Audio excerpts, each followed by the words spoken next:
What's up, guys? Welcome to another playoff matchup. And we're going to be talking about the New York Rangers and the Carolina Hurricanes, which is the first confirmed matchup for the second round of the 2024 Stanley Cup Playoffs. Obviously, this is a matchup that's taking place in the East. So both these teams, quickly end their first round series, and they're going to be facing off against each other. So the New York Islanders lose to the Carolina Hurricanes. So first game, Carolina wins 3-1. Then they win again 5-3. They win 3-2. Then they lose in overtime 3-2. And then in game 5, they close it out, winning 6-3. So they win the series 4-1.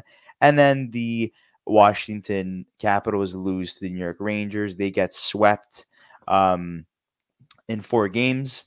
And 4-1 they lose, 4-3 they lose a second game, 3-1 is the third game they lose, and the last game they lose 4-2. So they could not contain the New York Rangers. And it's no secret that we both favored these teams to come out of the first round victorious and that they would face off against each other. And these two teams are top 10 teams in the league, and in the playoffs they finished the first round being top 5 teams in the playoffs. So we have the Carolina Hurricanes, who finishes above the New York Rangers. So they're a 4th best playoff team, and the New York Rangers finished 5th. So in terms of points in both their series, so the Carolina Hurricanes have 51, New York Rangers have 41. So fairly close in terms of the points. In terms of the power play, 33.3 for Carolina and 37.5 for the New York Rangers. So very close there as well. For the shots taken in both series, Carolina wins with 169, and the New York Rangers have 104. But again, both these teams are lethal offensively. One team did play an extra game, so you could also factor that in as well. What would have happened if the New York Rangers played an extra game? Obviously, they would have more shots and probably more points as well. But it's crazy that the New York Rangers had 41 points in 4 games. So basically 10 points in every game. Collectively from each player, and the Carolina Hurricanes, again, 10 points basically from everybody in each game. So 51 points. In terms of their penalty kill, the Carolina Hurricanes are 72.7 and the New York Rangers are 88.2. And yeah, so it's very close in terms of the matchup, which is what we expected heading into the playoffs. But now these two teams are facing off against each other in the second round. Only one could come out victorious and go to the Eastern Conference Finals. And a lot of people have either or going to the Stanley Cup Finals. So we'll see what happens. In a separate video, I'll be talking about the Florida Panthers once they get their confirmed matchup between the winner of Toronto and Boston. I do believe that Florida will head to the Stanley Cup Finals, but that's another topic for another day. We're talking about the Rangers and the Carolina Hurricanes. So what are your thoughts, Zach, on this matchup? Well, we have two juggernauts in the East that are going to be battling it out here in round 2. Both teams are fantastic from top to bottom. They're 2 true contenders, and they're 2 teams that quickly made work of their opposition. Carolina making work of the Isles in 5 games. And on the other hand, the Rangers making quick work of the Cinderella Caps in 4 games.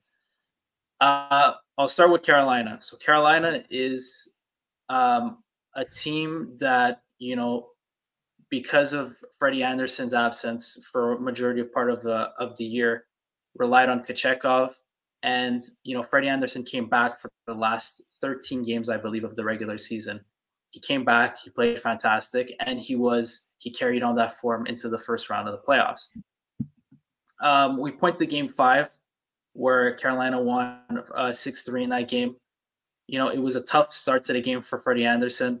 Let in 2 bad goals, one of them being him tripping around his crease.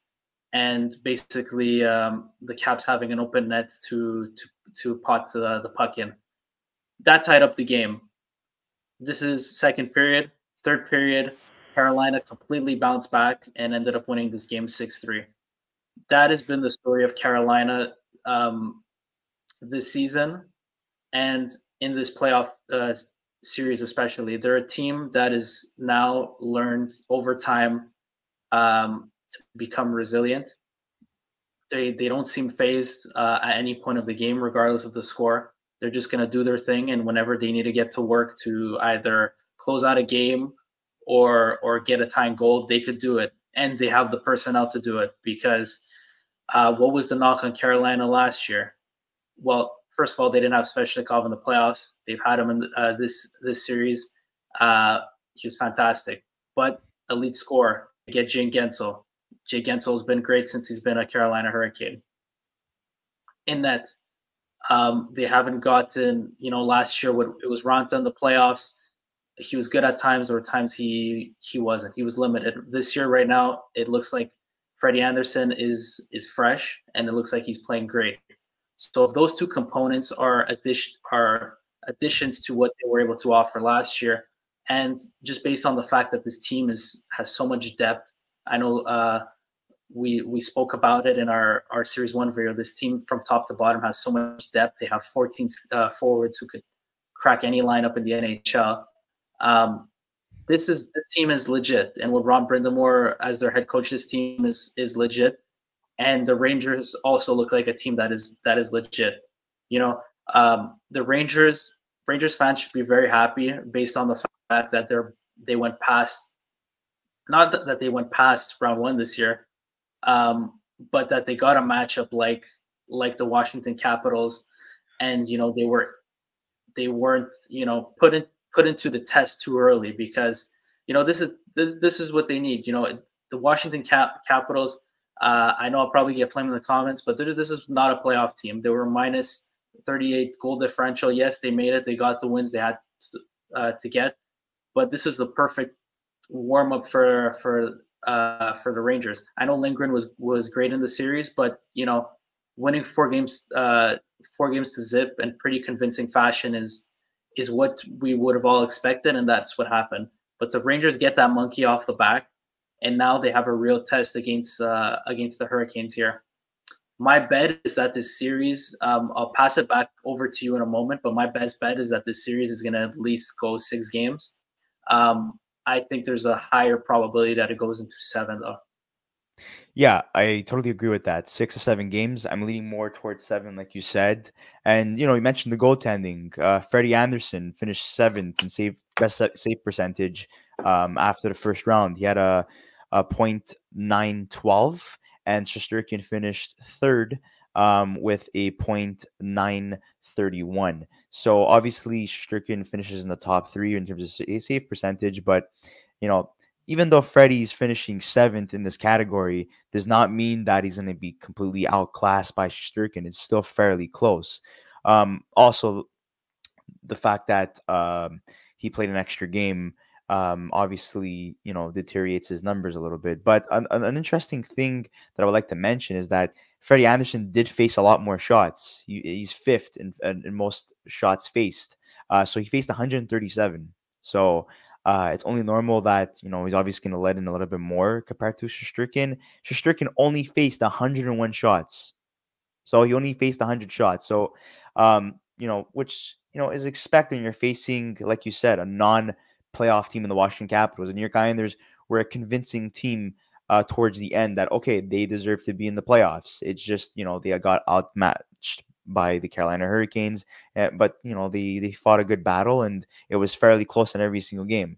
Whereas the New York Rangers, it was complete, in my opinion, even though that some of the scores were close, it was pure dominance in terms of the New York Rangers.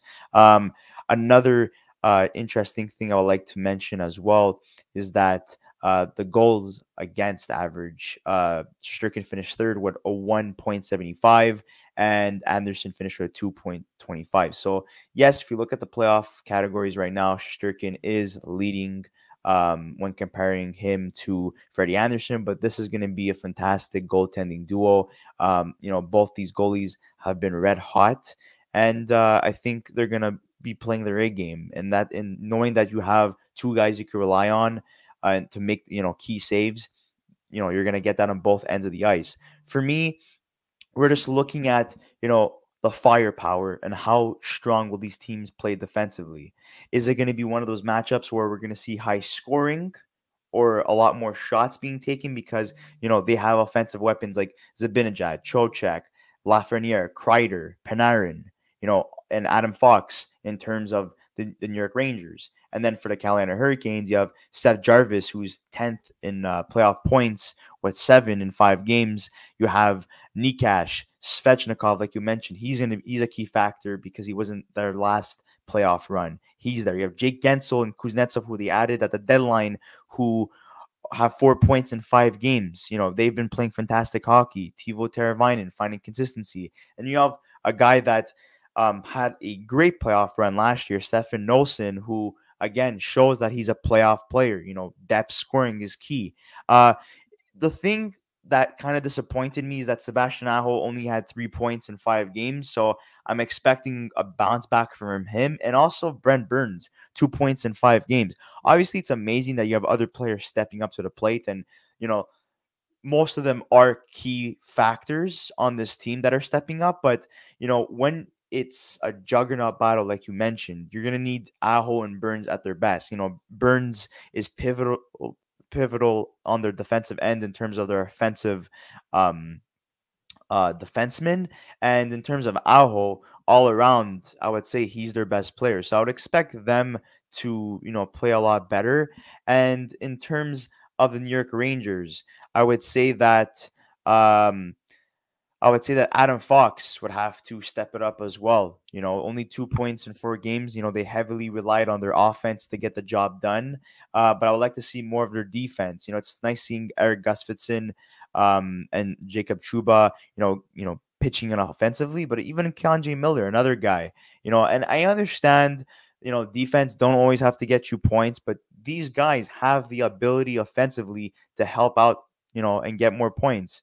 And help your team win games. So I would like those 2 guys to play a lot more consistent in terms of their overall game, as opposed to just focusing on their defensive game or just their offensive game. But I would like to say that Matt Rempe, the stats don't show, but he was a key factor in terms of blocks, in terms of hits, his physical engagement. I think he's a fantastic playoff fourth line player. He's averaging 6 minutes a game. He's like, I know he's getting the hits and he's making an impact in a small sample size, but he's not going to be a key factor in the series. I wouldn't think. And I'm not saying that he's going to be a key factor, but I think he could definitely slow down, the offensive players with his physicality. That's what I'm trying to say. He's going to be a shit disturber. Whereas he catch up to them, he could barely skate, the guy. I mean, you know what I mean by that. Like, I liked what I saw in the small sample size. He's not going to be a key factor, but he's a good role player on the fourth line. And in terms of the Carolina Hurricanes, Dmitry Orlov, he has that physical presence that I think I wouldn't be surprised seeing him and Rempe going at it in terms of fighting. And I do believe that both teams, in terms of their depth, they have fantastic depth, but I feel like they're missing that sandpaper, that grit that Florida has in their third and fourth line. If you know what I'm trying to talk about, like what I'm trying to allude to. Like I feel like they're both structurally well in terms of their offensive game. Like they have like guys that are weapons on every single line. But the thing that bothers me is that like when they face a team like Boston or Florida in later rounds, will they be able to compete against those teams? Because they have both offensive weapons, defensive weapons, but also sandpaper guys that are going to throw hits. They're going to be able to get in those clutch goals, win those board battles and tire out their opponents, because those guys in the playoffs, we know how key they are. And for me, we always said the New York Rangers in the past, like, what are they capable of on that fourth and third line? And and same thing with the Carolina Hurricanes. You have a guy like Jesperi Kotkaniemi who has 0 points in 5 games, and in my opinion, not the most physical player. They're relying on him to be that role player for them. They obviously like the physical element that he brings to his game, Despite the fact that he's been very underwhelming this year, he has a history with the Canadiens of being a playoff performer. You have guys like Jordan Staal with a lot of experience who are going to add those elements to his team, and a guy like Jordan Martinook as well. I think like comparing the Rangers to Carolina, just line for line here. Carolina has much better depth than the Rangers. Like it's the discrepancy is almost ridiculous. I know they added when Venberg was a nice addition for their top 9 at the deadline. Roslovic had a good first series when called upon. But, Kako has been very disappointing. He got a couple of really good chances in the last game of that series. And, he didn't look like a guy who was ready to be a difference maker for them. Obviously, Rempe is barely going to play, but they'll have him in there in some capacity. But then you got guys like Barclay Goodrow, Jimmy Vesey. If you're comparing that to, Kuznetsov, Kotkaniemi, and the other talent that Carolina have in their bottom 6, that's a mismatch. And, I know Rangers have more depth than they had last year. They're getting production out of their top guys as well, which is good for them. But I think Carolina just has so many more options. If you're in a tight, all the games in the series are going to probably be tight. Very well coached. Basically, first team to make a mistake is going to be the one who's going to, the other team is going to capitalize kind of games. But Carolina, just in my opinion, have more guys who could get a goal for you when needed than the Rangers have. Because if you isolate with the top guys on the Rangers, I'm not sure that Barclay Goodrow or Jimmy Vesey is going to go get you that time goal. I don't buy it. So that's why I would give the edge to Carolina in the series, despite the fact that I think Shesterkin is a better goaltender than Freddie Anderson. I just think Carolina have all the elements. You could put it on a checklist. They have all the elements you need to win in the playoffs this year. For me, I would have to look, Goudreau, it's great that he's playing well in the playoffs and he has a history of playing well, with Tampa Bay winning, 2 cups with them and being one of the best third lines we've ever seen with, Yanni Gourde and Blake Coleman, shut down, able to score, they did everything, right? And hopefully he continues to play well right now. But like you mentioned, Kako, disappointing, not living up to expectations. Alex Wenberg, 0 points in 4 games. These guys are going to have to step up. You have Jack Roslovic, who's playing fantastic, since they acquired him. He's finally found like a team that I would say he's doing exactly what they expect of him. It didn't work out with the Jets, didn't work out with Columbus. Now, I would say that Roslovic, in my opinion, has more of an edge of staying on this team than Kako at this point. And they're about the same age, So, offensively, they both have it. I like what you mentioned in terms of Martinook and Jordan Staal. They bring that physical presence. Kotkaniemi, I'm still not convinced. I know he had a big moment with that big hit in one of the first 2 games of the first round series versus the New York Islanders, but something's just, I don't know, something's just not convincing me that he's going to be a key component in terms of their depth in this next round. But a guy that, like I mentioned before, Stefan Noesen, this guy is a baller. He showed it last year what he was capable of. He has that grit, that sandpaper to the bottom 6. He's also able to chip in offensively. But a guy that is making himself known is Jack Jury. He had a really underrated, playoff round 1 series versus New York Islanders. I thought he did fantastic in that. And, but again, when we're comparing, these teams to Florida, which, either of these teams I think will face off against Florida in the Eastern Conference Final. Yes, I'm probably being a little bit biased right now, but I think Florida, whether they face Toronto or Boston, I think they come out victorious. But in terms of this matchup, you're right. The depth goes to the Carolina Hurricanes. They have the physicality, they have the depth scoring, they have also the top six. That's fantastic. But also you can make a case that the New York Rangers have a great top six as well. And just looking at this team right here, you look at the top six, it's solidified. I wouldn't move anyone in the bottom six into the top six. And even though Vesey and Guja have been doing well, the others offensively, like, that's such a small sample size versus the Washington Capitals, right? Only 4 games. So maybe we're not taking that into factor as much, and we're being a little bit more biased towards the Carolina Hurricanes.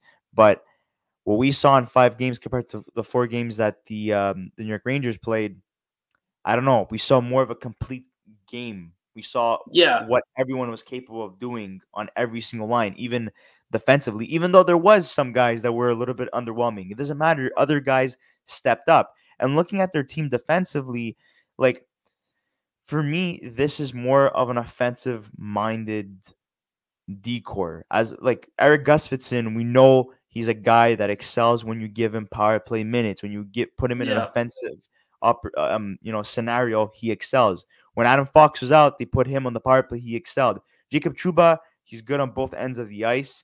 Keandre Miller, same thing. Brandon Schneider, I would say same thing. Ryan Lindgren, I would say same thing. So they have like good two-way, defensemen, but all of these guys are capable of stepping up defensively. Whereas the Carolina Hurricanes, you have two guys. You have 2 guys that that are offensive weapons, and the other guys are more defensive. Like Orlov, yes, he showed last year with the Boston Bruins how offensive he is, but in my mind, this year he's in a defensive role. You're not going to see him getting points. Chatfield, same thing.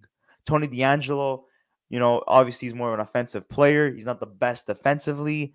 So, hopefully he could get his game up a little bit, in terms of his offensive numbers. But Brady Shea, this is a guy that's put into a defensive role. Slavin, good two-way forward. Brent Burns, more known for his offensive game. So, yeah, you could make comparisons, say that's very even, but I don't know, something with Carolina, I feel like when I have to choose on who I'm going to go with as my defensive core, I think I feel more comfortable with the Carolina Hurricanes as opposed to New York Rangers. I feel like the New York Rangers have more offensive players on their defensive line, and then the Carolina have more defensive players. But again, any of these guys are able to step up, but we're just looking at this season alone. We're not looking at the past. So, yeah. I think they both teams, don't get us wrong. Like here, these are 2 teams that have really solid decors. Carolina is just, Carolina is a team that is always, especially in the past couple of years, have been known for having their astute decor. It's an element of their team that helps them get to the playoffs every year now. Their top 6 is loaded of defensemen is loaded with talent, as is their top 12 forwards. But I think, like you mentioned before, the small sample size. I think it's the small sample size for New York and the fact that they played the Caps, because they did what they had to do in that series, but you didn't really get a good test of what this team is made of because they were never pushed. Yes, there were some games that were close, but they were never pushed. They had the lead in games for about 80% of the time. I'm pretty sure that's the stat. They were always comfortable. Meanwhile, Carolina, they had the Islanders playing really well, a team that was really hot going into the playoffs, and they battled hard in most games and gave them a run for their money at times. Mind you, the Islanders don't have the personnel that they do, and that's Carolina was clearly the better team in the series, but they were put to the test. So we could have a situation where the Rangers prove to the world who they are in this series, and they show elements that they clearly didn't have to show in the Washington series.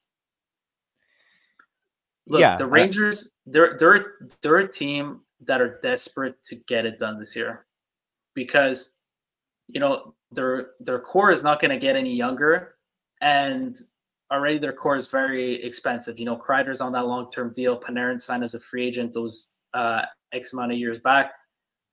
This is a team that has to prove that they could win.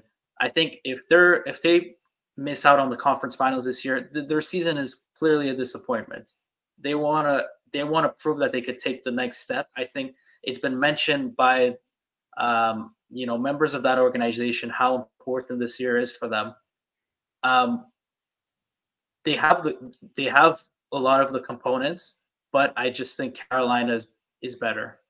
Well, I would say, go for it.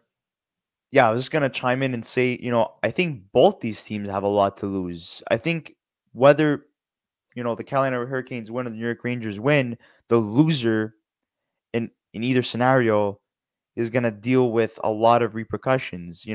Rob Brendamore, we don't know if he's gonna come back and extend his contract. So there's that, that's taken into factor. And he's been there for a long time, and I have to credit him. Like, he put, the quote unquote bunch of jerks on the map and made Carolina a very competitive and serious team. With him gone out of the picture, what happens to the Carolina Hurricanes? He's had this system that's always worked. Yes, they never got over the hump. This is a team that I would like to see them in the Stanley Cup Finals because, they've been, trending towards, that point.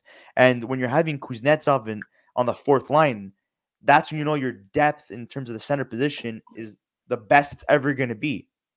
Jordan Staal is not getting any younger. You're looking at their lines. Like, there's an offensive weapon on every single line. You could rely on any single line. They're not afraid to put Jordan Martinook on the third line or Jordan Staal. And in an ideal world, you would have Kuznetsov on the second line. And in this case, they're going with the most balanced lineup, and it's worked. It's worked. And they, not only that, another thing, this is the first time that they add a celebrated and glorified sniper that they've been lacking for so many years in Jake Gensel. He's a UFA at the end of the year. I don't think they bring him back. I don't think they're gonna have the cap space unless they move other players around. Yeah. But are they willing to do that? Well, I don't know. Mm-hmm. And then you have the New York Rangers where they've gone through multiple coaches with this core in the last couple of years. So, and for me, like, yes, they get Alex Wenberg as like a depth player to help them out.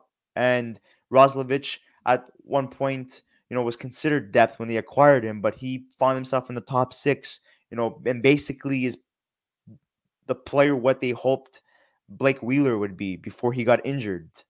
He's been a fantastic fit. But when you're having Capo Caco not doing anything, it's and he's a top 3 pick in his draft year, and he's still not effective. And we're like, well, at least he's strong defensively.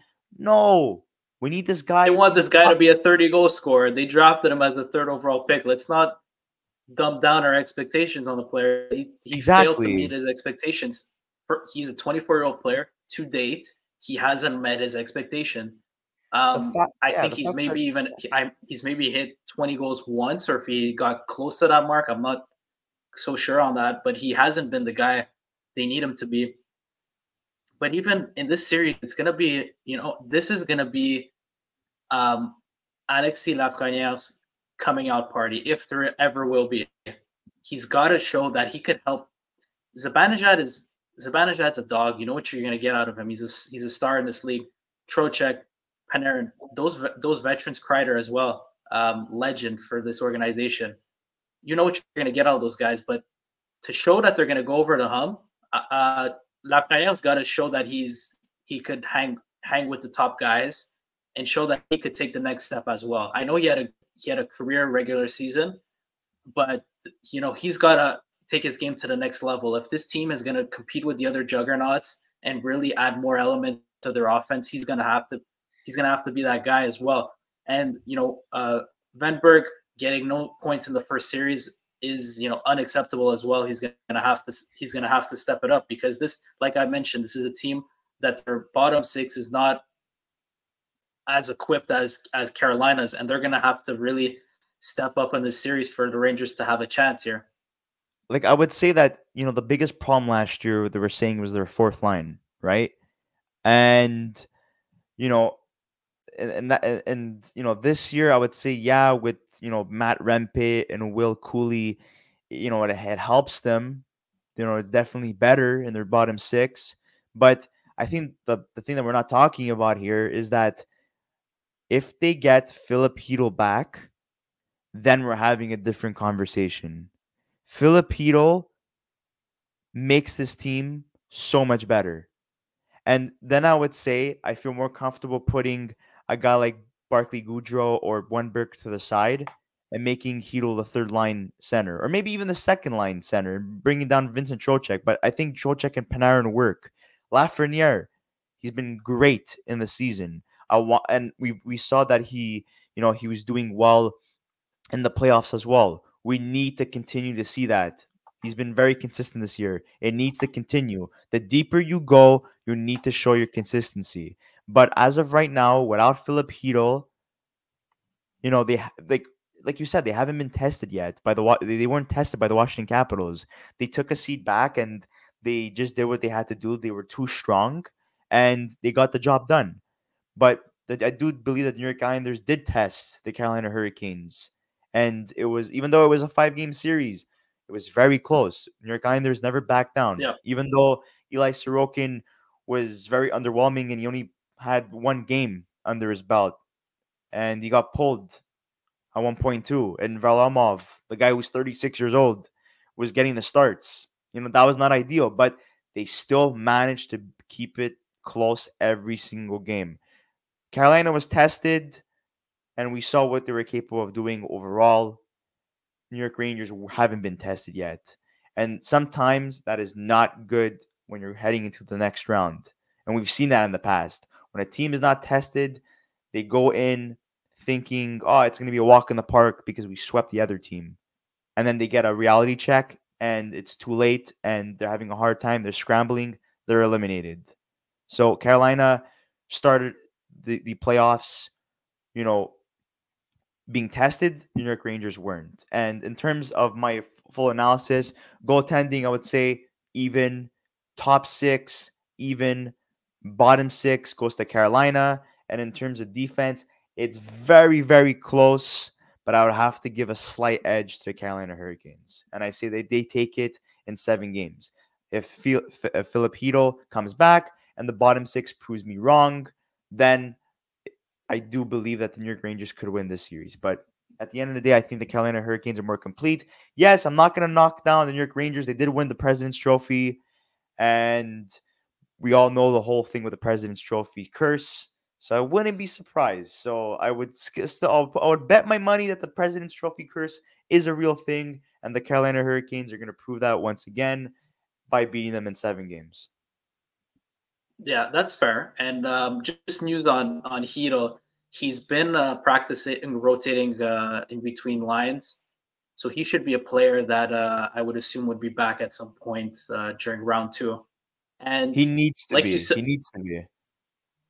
Yeah, well, I'm not a fan of Matt Rempe. I know he's a good Instagram click.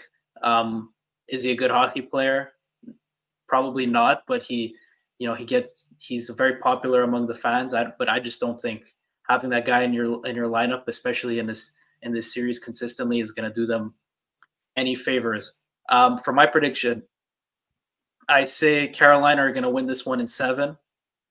I think it's going to be a very competitive series fought until the very end between these two teams. Despite the fact that the Rangers have home ice in it, I think Carolina is just a slightly better team for reasons that we've mentioned already before.